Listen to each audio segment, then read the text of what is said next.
Let me introduce you to Hambiel, and he's the luckiest guy on Earth. He just got kicked out of his apartment for watching too much cultured anime, but he's about to luck himself into the craziest share house ever. And as he goes through a roommate interview, our boy doesn't know his life is about to change forever thanks to two girls. Anyways, stuck in an interview, it looks like Hambiel has already met his match as he tries his best not to stare at the twin pyramids of Giza right in front of him. Now I can't blame him because you aren't a man if your pepperoni pizza crust does not rise up when you meet someone attractive to you. So bro looks down in shame after getting caught in 4K. But to Hambiel's surprise, as soon as he got caught in 4K, he didn't fail the interview. Instead, he suddenly hears that he got accepted to be the third and final roommate. As such, bro begins moving in on the same day, unable to believe he was able to snag an amazing area to live in whilst having to pay the cheapest rent ever. So the first thing he does is to bring a box of tissues as it's time he meets the cultured men in the comments section again. Nevertheless, shortly after dropping his sussy baka box into his room, he goes to grab more of his boxes at his old place, but he accidentally ganks a girl inside, causing him to be confused as he's not familiar with the concept of the opposite gender. However, the girl starts acting like she's seen a ghost, where she outright refuses to speak to Hambiel or even answer any of his questions, looking like she just got ganked by the sussy Fire Nation. Now unsure of what to do in the presence of Hambiel, the girl randomly takes a huge breath and begins channeling her screaming breathing technique to full power, yelling for him to please take anything except her life. She then falls to the ground looking like she's about to pass out from total fear whilst pointing at our boy and his box cutter, telling him that he can take any of her belongings since it's not even her anyways. Clearly, it's a major misunderstanding as this girl probably doesn't know he's the new roommate, but I don't blame her since Hambiel do be looking like a major weeb. Nonetheless, as he tries to calm down the girl by explaining that he's the new tenant to the place, bro starts feeling a menacing aura get closer and closer to him. But upon turning around, it was too late. Bro then gets instantly hit by flying sussy jutsu, sending him straight to the ground with perfect precision, only for him to slowly realize that he just got clapped by another girl with invisible clothes on who's busy showing off some large yet pointy ice cream cones. One blink later, it's revealed that the powerful kick came from a red head, still with invisible clothes on, busy wanting to end Hambiel's life now as she claims that thieves are never welcome in any kind of neighborhood, especially one full of girls only.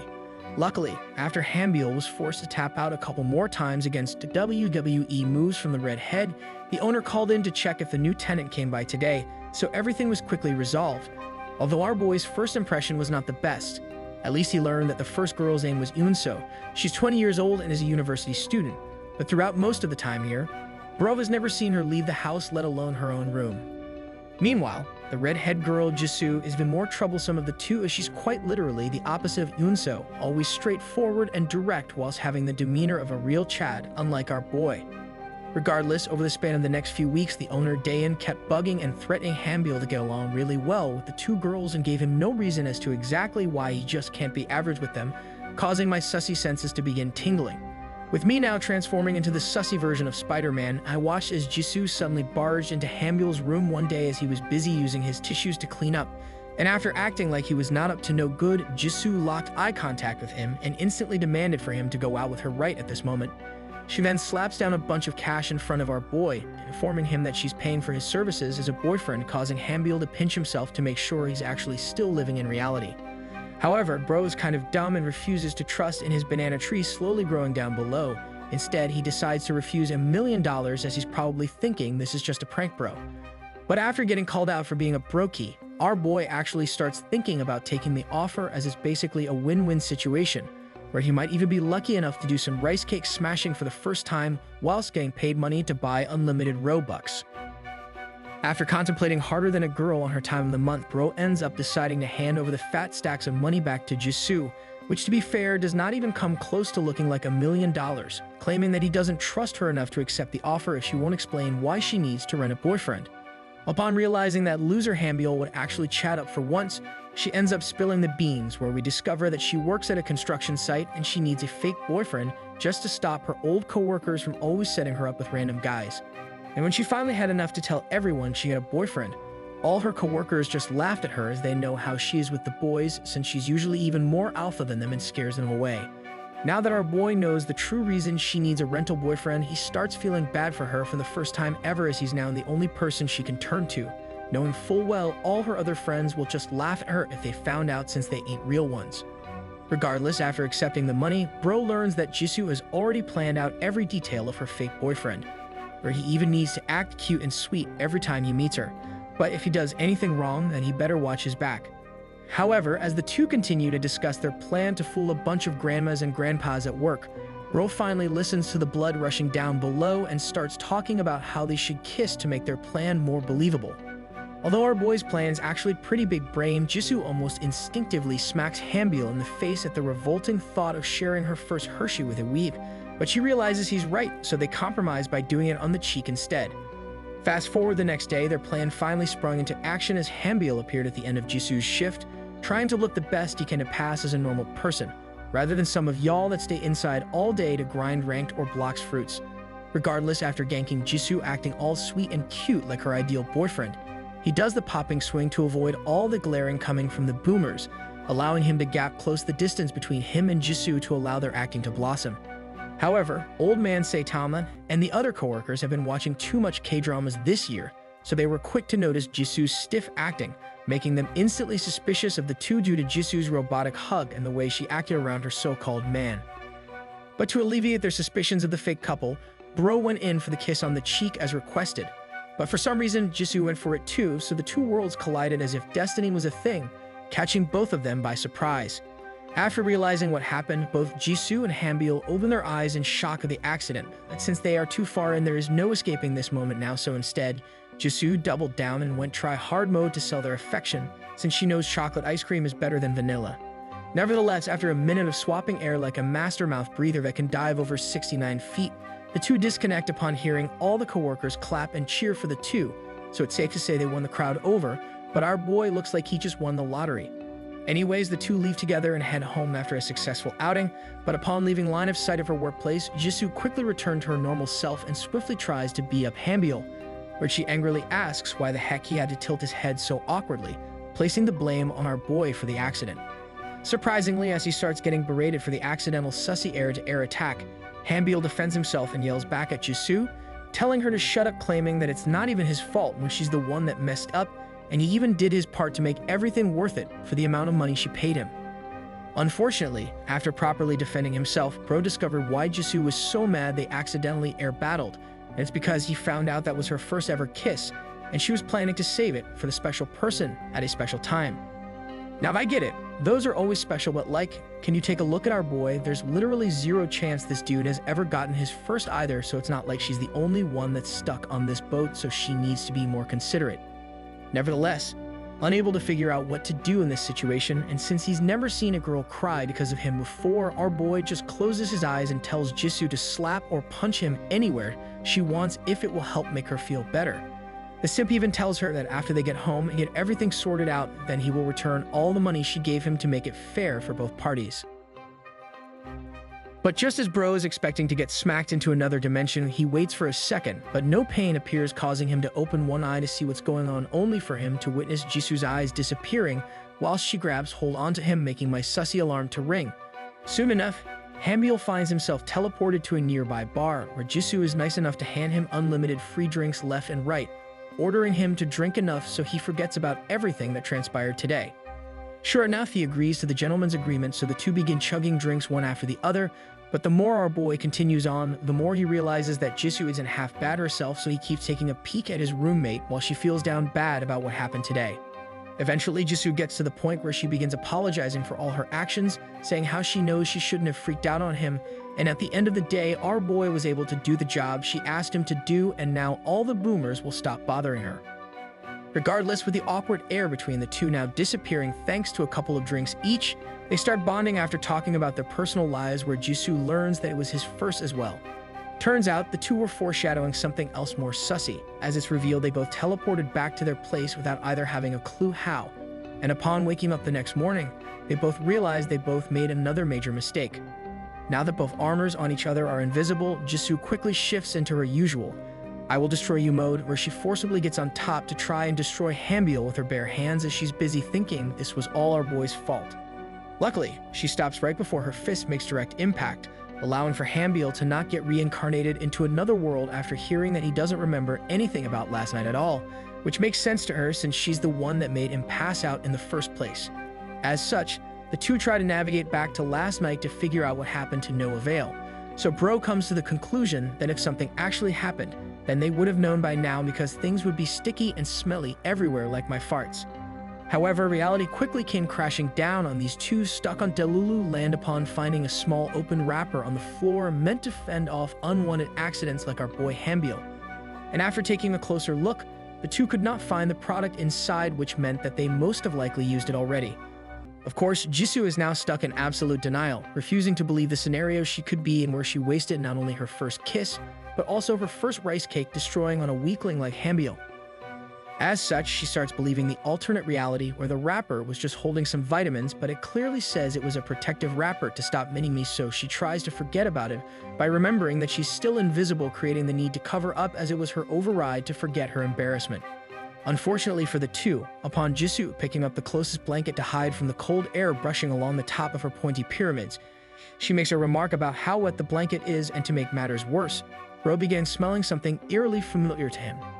It then finally dawned on him that the reason why it seems so familiar to him is because it's the same smell akin to the liquid he makes every night using his cheesy hot dog machine when no one is around, making our boy come to the conclusion that something might have actually happened between them last night.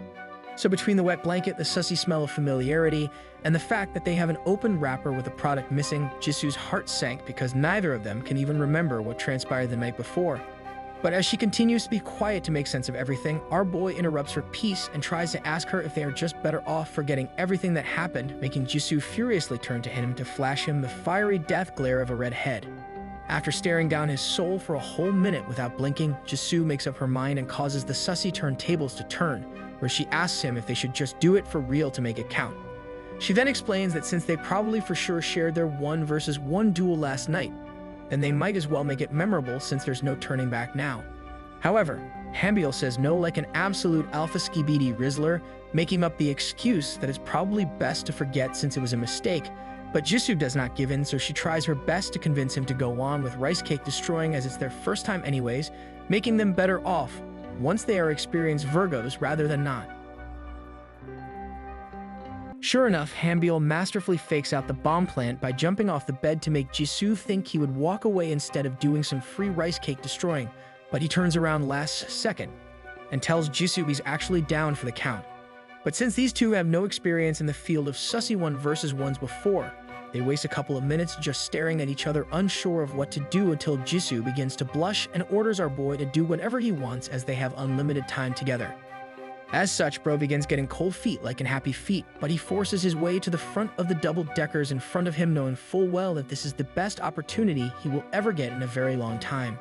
One blink later, Hambil closes his eyes and goes for the reach and foul, but knowing that the ref Jisoo wouldn't call it a foul since she's the most corrupt person right now, he lands a direct grappling hook attack on the left side of her pyramids. Guys, do note that this isn't what most people would call a Sigma Alpha Rizzler move, so your experiences may vary, but in the case of our boy, he strikes diamond ore in the form of Jisoo's happiness as she surprisingly is enjoying the entire ordeal, even though it's barely started. Regardless, after seeing the green light from Jisoo, Bro takes a huge gulp to calm down some of his nerves, and upon doing so, he whips out his other hand and goes for the same move whilst Jisoo shyly looks away. Unfortunately for our boy though, he plays with the Legos in front of him for literally an entire 15 minutes, causing Jisoo to get bored, so she tells him to stop asking her questions and doing the same thing, as it would make him a total loser in front of a real Stacy. However, Bro doesn't learn and instead pulls out the same sussy hand jutsu again, causing Jisoo to sigh as she can't believe she got stuck with a loser, and it's all because of fate, but sussy do be sussy, so she puts up with it to grab some experience for her LinkedIn. At this point, Hambil is super elated that he gets to practice on a real girl instead of one of those numerous anime body pillows he owns, and our boy can't even hide the fact that he's ready to whip out his 10-piece chicken nuggets at any time. Eventually, Hambil locked in and proceeded to show off some magic he learned online from something they call the Hub, but he instantly gets pushed off when the magic of him tasting the Korean jello proved too exciting to handle like a full level up in game. After getting pushed off like Pusha T, Bro's eyes begin to separate from the middle as he flashes his super dumbfounded look upon hearing Jisoo berate him for being so sussy that she never expected him to pull out such a move. Nonetheless, Jisoo informs our boy to warn her next time if he was going to pull out something unexpected out of his secret bag, but Bro makes a good point that she literally told him he can do whatever he wants with his domain expansion skills. As such, Jisoo apologizes for being so tense like camping, So she acknowledges her wrongdoings and proceeds to shyly looks toward the side of the room again, whilst reiterating the fact that our boy is free to do anything he wants right now. Shortly after reminding Hanbyul that he's good to go to become the supreme Sesibaka he's always wanted to be, Bro blushes profusely as his mind goes wild whilst watching Jisoo flop on the bed like a starfish, showing off the bakery she founded herself. And so the Sesi floodgates were finally open, causing Hanbyul to move like a ninja where he instantly appears beside Jisoo, and before Jisoo could even react, Bro started banging out unlimited lactose-free milk drinking. Eventually, Bro drinks a gallon worth of first-time milk, and after getting his fair share that fills up his entire tummy, Bro goes on the hunt for more elsewhere. This time, Hanbyul looks like he's aiming for the Forbidden Palace on Jisoo's main island. Upon unraveling the treasure pile in front of him, Bro begins looking like he's getting lured to the wilderness with no way back out, but then his mythical dragon fruit started awakening below him, so it's time for war. Even Jisoo noticed how our boy's dragon fruit got stronger and bigger in real time, but since she thought Hanbyul was a dough fruit spammer, she was happy to see him be a dragon main, so she tells Hanbyul she's ready for the promised 1v1 duel. With their epic duel now underway, Jisoo finds herself teleported to the destroyed dimension upon Hanbyul activating his sussy domain expansion just once, blowing her mind away as she did not expect our boy to be him. Unfortunately for her though, with her eyes totally disappearing, she asks Hanbyul if the dragon has exited its cage all the way, only for her to find out his sword was not even past halfway past her defensive gate, causing her to almost pass out. As such, the two take a break just so Jisoo can handle our boy's 1v1 attacks whilst his dragon goes all the way through to her jungle. So she begins talking about how funny she finds her situation is, as she never expected to let a nerd go ham in her pan. But with our boy now stuck unable to move a single inch, he's forced to listen to Jisoo as she continues on talking about how she always thought a rice cake duel would not be fun, just from what she's heard from all her friends. However, upon hearing Jisoo mumble about how rice cake destroying isn't fun at all, Hanbyul's smile gets wiped off his face instantly, so he makes an excuse saying that the only reason it's not fun is because she's the one that ordered him to unleash his dragon attacks without preparing for his invasion in the first place.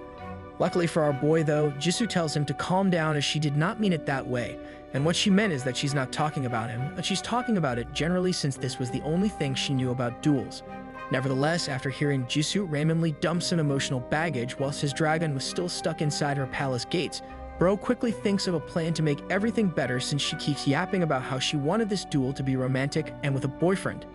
Mere seconds later, while Jisoo was still yapping about her standards, Hanbyul decided to cosplay Prince Charming, and upon channeling the powers of cultured anime he always watches every night alone, he goes to seal the deal with a smooth yet romantic air-to-air swap.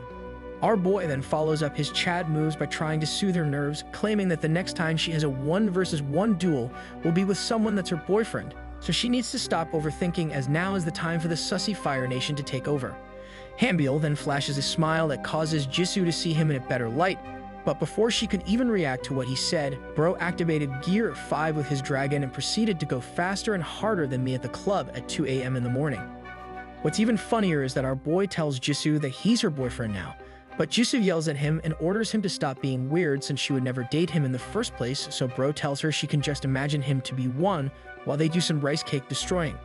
Nevertheless, even after Jisoo informs him that there's no way she can imagine a weakling to be her boyfriend, she just lets everything play out anyways, but Hanbyul continues to get weird with it, as he starts calling her honey in the middle of his offensive attacks, but he's just lucky his supreme beast is larger than average. Eventually though, his sussy words effectively penetrate the defensive shield of Jisoo, causing her to actually blush when he bombards her with a bunch of compliments like calling her pretty, where he couples it by saying he's absolutely serious and means every word he says. As such, Jisoo's face turns more red than her own crimson eyes she was born with, allowing for her water fountain of youth to leak like it has never leaked before. Nonetheless, a few minutes later of more yapping than rice cake destroying, Bro surpasses level 69 of his special domain expansion, rendering the target to feel numb. So Bro took the opportunity to tell Jisoo that it would be nice if he can actually become her boyfriend for real. Surprisingly, this time she doesn't outright reject him off the bat, but rather Jisoo tells him to stop being a sussy baka and to just focus on finishing up their duel, so it looks like our boy might actually get across the finish line. After hearing Jisoo not reject him instantly, something triggered within our boy, so his banana tree plantation grew to its maximum potential, where he used it to try and destroy the bed using newfound earth-shattering bending abilities. 30 seconds after Hanbyul transformed into an earthbender, the ground began uncontrollably shaking alongside Jisoo herself, causing her to hold on for her dear life as Bro was cosplaying a jackhammer with a power level of over 9,000. Eventually, Hambyul's first-time abilities proved too strong for Jisoo, so she ends up admitting utter defeat after a mind-blowing final attack, causing both of them to explode like a Minecraft creeper, ruining my hardcore run. Regardless, after finishing their legendary 1v1 duel, Bro tries to pull out his epic Excalibur from Jisoo's crystal, but upon exiting all the way, Hambyul's face lights up when he hears Jisoo literally asking him if he would actually like to be her boyfriend again. Now that our boy is stuck trying his best to stop himself from jumping up and down in joy, he makes sure to confirm with Jisoo she isn't pranking him, but she ends up shyly looking away and repeats herself. However, our boy almost ruined the heartfelt moment by laughing out loud and teasing her for liking the way he acted like a real boyfriend, causing Jisoo to flip him off while she quickly ran to the nearest bathroom to try and make sure she isn't hallucinating after what came out of her mouth. But inside the bathroom, while busy trying to smack herself awake as she can't believe what she just said, she notices something peculiar in the corner of her eye, and upon further investigation, she noticed a bunch of wrappers filled with water on the sink. At this point, all her memories began flooding back in, so she started remembering all of the details of the night before, including the fact that they both went back home together for a single reason. And that single reason was because they had nothing else to do for fun, and after drinking all night and being bored, they decided to go home with a bunch of protective wrappers so they can try and fill it up with unknown liquid. The two then started to fill up every wrapper they could find with a bunch of water, and even though they thought the water smelled a little bit off, they didn't mind and continued on as they wanted to see what the limit would be before they exploded in their faces. Soon after, they created a bunch of homemade water balloons to limit test their powers. But one by one, the balloons started breaking and exploding on them, causing both to get absolutely drenched with water, so they ended up removing their clothes to make sure they dry overnight. So now here we are back in the present, where they both come to the realization that they made another huge mistake for overthinking what happened last night. But we all know Bro is secretly yelling inside his head about how he can't believe how lucky he is. As such, Hambyul tries his best to comfort Jisoo, but it looks like she got hit by Truck Kun. So the only thing he could do is tell her to not worry because it's all in the past now, and they can't really time travel back in time. After a couple of minutes debating whether or not life is worth it after losing Virgo status to a cultured weed, Jisoo comes back alive and instantly stands up before shouting at Hambyul they should go eat because she's feeling super hungry. But unable to take the hint, she wants to forget about everything right now. Bro still brings up the fact that he's surprised she isn't whining about their 1v1 duel, only for Jisoo to tell him it's okay, since she was the one that brought up the idea in the first place. Nonetheless, the two continue on looking for the nearest McDonald's, but halfway through their journey to find food, Jisoo tells Hambyul she feels like her first duel wasn't even that bad, so he doesn't need to bring it up again. Suddenly, after walking a few more steps forward, Jisoo happily turns around upon hearing Hambyul call her cute again. So she tells him that food was on her today and urges Hambyul to pick something else other than McDonald's if he wants to eat good. Fast forward to later on in the night, the two find themselves back at home, but Yeonso is nowhere to be found again, so our boy takes the opportunity to gank Jisoo with a present. It's then revealed that his special gift to Jisoo is her $1 million back, and even though he's broke as heck and a brand new bundle just dropped, he's stuck with his words like a real man, but Jisoo refuses to accept her money back. As such, Hambyul keeps trying to hand her back the money to no avail, telling her that he seriously meant it when he said he would give it up. But all Jisoo does is flash her white chocolate mountains and berates our boy for even thinking of her accepting back something she gave out, since that's pretty rude.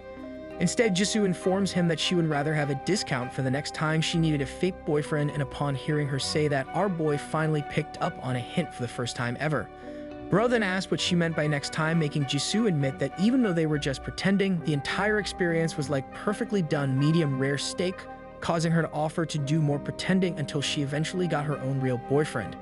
She continues on by staring deep into Hambyul's soul, informing him that since she's never had a boyfriend before, there are a lot of things she never tried during rice cake battles, so it'd be nice if they could experience them together. Unfortunately for Jisoo though, she doesn't exactly get the right reaction she was expecting from Hambyul, so she flips him off again when all Bro does is laugh and giggle like a high school girl busy gossiping about a guy they like. Nevertheless, our boy transforms into Chadamus Prime again and saves the day by straight up orders her to quit getting angry with him, and instead tells her that her time is better off spent showing him all the things she wants to do with a real boyfriend. After getting Alpha Skibidi Rizzlered by an anime weeb, Jisoo blushes profusely and is unable to maintain eye contact with Hambyul. Yet she spills everything she wants to do with him, including shopping together and even going on dates, as she's never been on one before. Now, me personally, I could never turn down free money, especially if I am getting paid by a 10 out of 10 equipped with a double Whopper with bacon and cheese. So like a smart man, bro chooses the same path as me and quickly plans out their fake couple ideas as soon as possible. However, as the arc gets worse, so does our boy's brainwaves, so he ends up telling Jisoo that this time it'll be free for his services, even though Jisoo was absolutely ready to drop the bag on him and give him the maximum 5-year contract extension. Luckily for him though, Jisoo refuses to accept a free service, so after some more back and forth Asian bickering on whether or not it should be free, they come to a mutual decision whereby Jisoo will receive a hefty 20% discount. Nonetheless, as the two disperse back to their rooms as midnight is fast approaching, landlord Daeun appears out of nowhere and accidentally eavesdrops, but the only thing she heard was that the two were planning to go on a date tomorrow, making her wonder what the heck happened between them. Fast forward to the next afternoon, we find our boy super happy that he's going on a date, and even though he knows it's fake and doesn't really count, it doesn't change the fact that it's his first time ever. Unfortunately, bro pulled a me and showed up late at their meeting spot, and upon finally making it there, the only thing he finds is Jisoo looking totally furious with him for being 5 minutes late due to his phone bugging out on him. However, it turns out that bro wasn't even late and only seemed like it was because the time on his phone was actually broken, but when he fixed it, he showed it to Jisoo, which instantly calmed her down just so she didn't give off needy crazy girlfriend vibes. Nevertheless, with their date now underway, Hanbyul pulls out some more tricks out of his sleeve, so he instantly went in for the signature hand-holding skill that he learned and leveled up to max without warning Jisoo of what he was planning in his head. But as soon as Jisoo realized they were holding hands, she started catching some feel, so she quickly ripped away her hand faster than Usain Bolt could cross the finish line in the 100-meter dash, where she also started smacking our boy, as she can't believe bro would even try such a romantic move on her. Mere seconds later, Jisoo successfully claps Hanbyul down with one direct kick, leaving bro totally winded. But then he reminded her they were on a date, and that holding hands is something every couple does no matter the scenario. As such, the red-head princess broke eye contact again and looked away whilst apologizing to him, claiming that she totally forgot they were on a date, so she reached her hand out in hopes that Hanbyul wouldn't mind the Mike Tyson type of beatdown she just gave him. Regardless, Hanbyul doesn't mind he kept getting beat up in this fake relationship, so he swiftly takes her hand to get back up, where he then takes the opportunity to tell her to chill by reminding her that they have done things worse than hand-holding before. Fast forward to later on the date, the two finally get to their first destination, where Jisoo began trying out clothes for her to buy, whilst our boy was stuck waiting outside each time, being forced to be the dude that tells their girlfriend whether they look fat or not in their brand new outfit. Of course, bro can't say anything other than how every outfit looks good on her and how she looks pretty or beautiful in every single one, but slowly and surely the outfits became more of a tight fit, causing Hanbyul's dragon to wake from its slumber again. Unfortunately for our boy though, his dragon fruit fell back asleep as he was stuck at the shopping mall for hours, trying his best to stay awake, but the only thing he could feel is dread, knowing full well that there is no end to a girl shopping for clothes until the mall closes. Eventually, Jisoo came back out one last time with a sleek white dress and a black jacket, where she then revealed to Hanbyul that she's finally made up her mind on which one she's going to buy, and spoiler alert, she's buying everything since she's rich like my boy Bill Gates. After buying everything from the store, our boy finally noticed that her outfit isn't really like her, as he's used to seeing her always in workout clothes or work clothes, but never something nice like this, so he accidentally pops a dragon longsword in the middle of the mall. Now that the two are finished with their fake yet ideal first date for Jisoo, they both arrive back home together without doing anything else, but Jisoo's face disappears when she tells Hanbyul there's still something else she wants to show him.